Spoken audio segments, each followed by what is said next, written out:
becquerels per kilogram. Now you have to get from that step to... No. Now the problem is that we don't have experiments where human beings are only exposed to strontium. We have such experiment in space, with astronauts. Not with internal. Not with internal. We have data about astronauts. Yeah, but you're, Alex, look, the point is the internal radionuclides are not the same as the external. It's not the same. It's not a problem of low dose. Look, the thing is this, it's not a problem of low dose. Nuclear power stations have children with leukemia, and the amount of dose to those children is impossibly small. Yeah. So it can't be a question of dose, it's a question of something else. That's what all this ECR, And what is your answer? About. My answer is that it's a question of the affinity of some radionuclides for some parts of the organism. What measurement? Well, you can, what nobody so far has actually measured the affinity of strontium or uranium, or well, uranium they've done, or cesium. Uranium in urine, in body? No, body burden? Uranium on chromosomes. That's what you need to know. Uranium on chromosome? That's what you have to know. Yes, you have to know that. Too complicated. No, it's easy. You do it with electron microscope. You can do it. I suggested to the EU last year that we do these studies. I mean, it's only a question of finding money in a university department and doing the work. You can measure using X-ray fluorescence spectroscopy and electron microscopy. So they look at you look at the DNA, and then you look at the uranium on the DNA, and you can measure the amount of uranium on the DNA, or strontium, or cesium, or whatever the fuck, all of it. Interesting. It can be done. Interesting. Because the problem with your chromosome thing is this: that if you take the people from Chernobyl, say Yuri Bandashevsky's son, he's got all of these children whose hearts have heart attacks. In heart, yes. Yeah, but level of cesium in heart. Level of cesium. But the problem elevated level. But it doesn't have to be cesium. It could be uranium, because where the cesium goes, the strontium goes. Where the strontium goes, the rubidium and iodine, and you name it, it's all there, So how do we know that it's the cesium? Come here.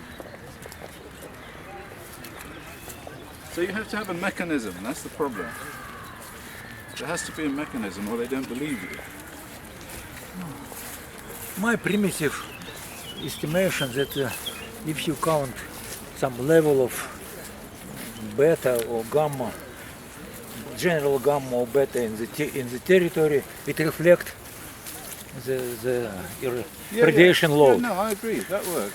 But then how do you make that into a rule, into a kind of mechanism? Make a model. You have to have a model, don't you? You can do that. This is what I did with Tondel. Tondel found an 11% increase in cancer in Sweden for 100 kilobecquerels per square centimeter. Yes, Tondel worked excellent. Yeah, sure. So we can use that and multiply. So you look at the average contamination of the country, you look at how many people, and you multiply by 11%. The only way, the only possible way. Well, that's a good way. I agree. But there's another problem, and that is that we're modeling cancer. Now, this is another big problem. Yeah, because if you die of a heart attack, you don't die of cancer, right? But look, concept. Yes, it's a model concept. It's very important, very interesting, but it's very dangerous, because any concept have to develop any model have some Come here. Inadequacy. It's impossible to create ideal model. Yeah, I agree. Well, that's what I did with the ECRR. Is I just multiplied.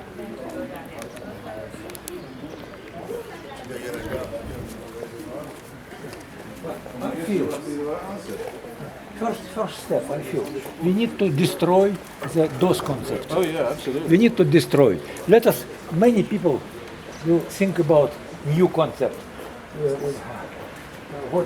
What have to be more adequate. You say chromosome damage. I'm happy with that.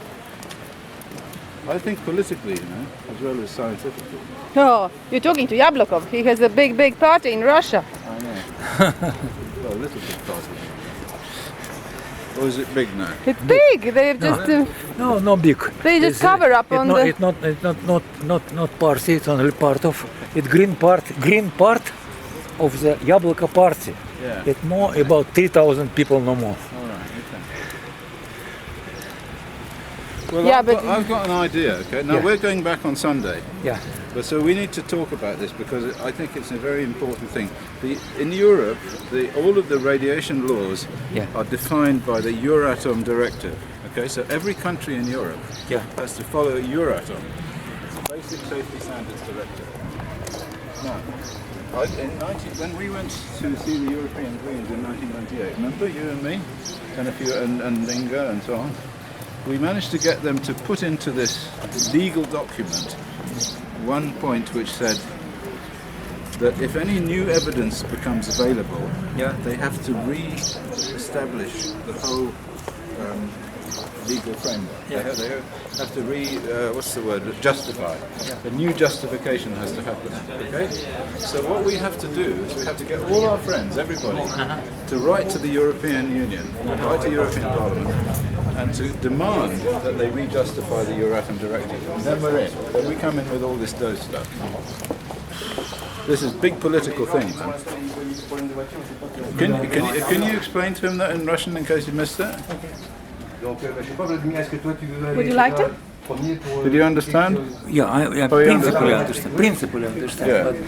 But I cannot catch detail. And I ask you, send me detailed explanation. Yeah, okay. It's much easier for me to Right, look read it all. written text. Okay. Ну что, идем?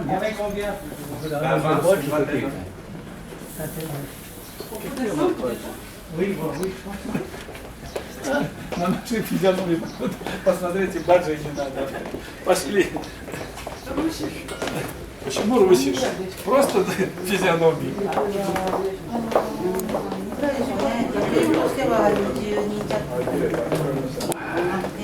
結構だから初期の役員とかみんな子供さんいる人が多いそうで避難しちゃったんですよ。だから私は子供いないんですけど、だから避難した人たちの後いなくなったので役員が Uh-oh. 子供がいないね。